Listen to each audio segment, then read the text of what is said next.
मैं जो रचना आप सबों के सामने आज रखने वाला हूँ, नाम है इसका दहेज शर्माया।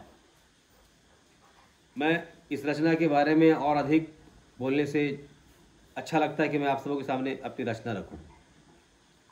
लंबे प्रयास के बाद अग्नि ने इस बार सरकारी नौकरी पास कर किराने की नौकरी पर नियुक्त हुआ था।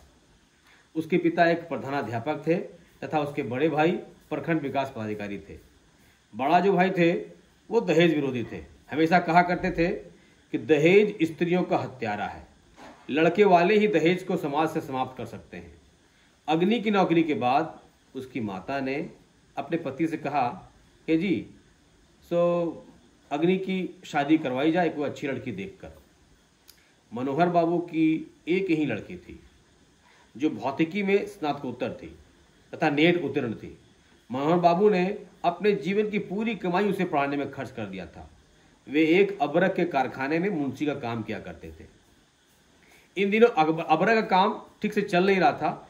कई मजदूरों का छटनी हो रहा था, लेकिन चूंकि ये पुराने वहाँ के कार्यकर्ता थे, कर्मचारी थे, इसलिए इनको हटाया नहीं गया था। माता की मृत्यु के बाद पिता ने बहुत प्रेम से अपनी बेटी सुशीला को पाला था। समाज में उसके व्यवहार की काफ़ी चर्चा थी।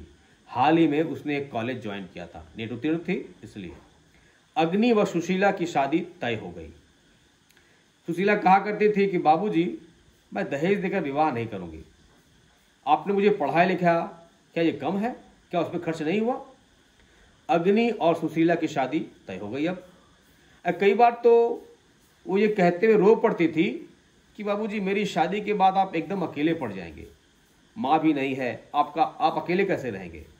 अच्छा होगा कि मैं पराए घर जाऊं ही नहीं, मैं शादी करूं ही नहीं। इस पर पिता कुछ नहीं बोल पाते थे।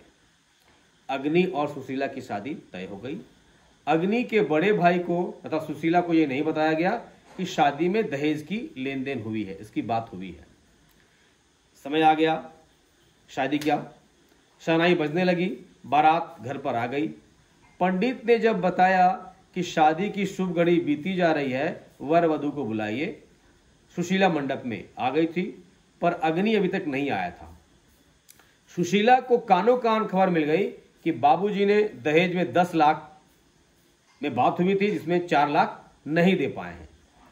पहले तो सुशीला की आंखों में आंसू छलक गए। सीधे वहां गए जहां बाराती ठहरी हुई थी। सुशीला अग्नि का हाथ पकड़ी और उसे मंडप तक ले आई। तब तक कई लोग मंडप तक पहुंच गए थे। सुशीला गुस्साते हुए बोली, जब आपका परिवार संपन्न है तो फिर दहेज की मांग क्यों रखें? दहेज तो भिखारी लोग लेते हैं। अग्नि के बड़े भाई भी पहुंच चुके थे।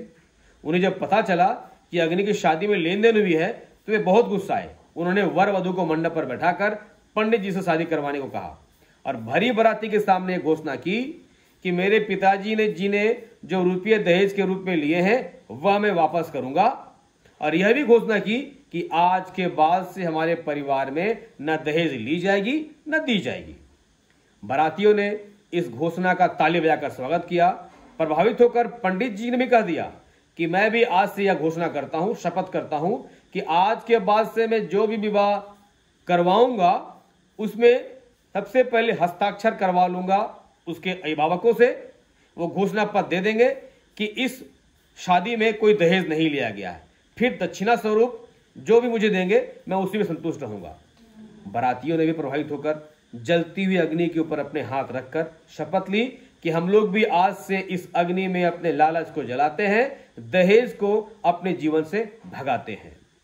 सुशीला का यह प्रयास अद्भुत रंग लाया। बारातियों के सामने दहेज था शर्माया। शुक्रिया।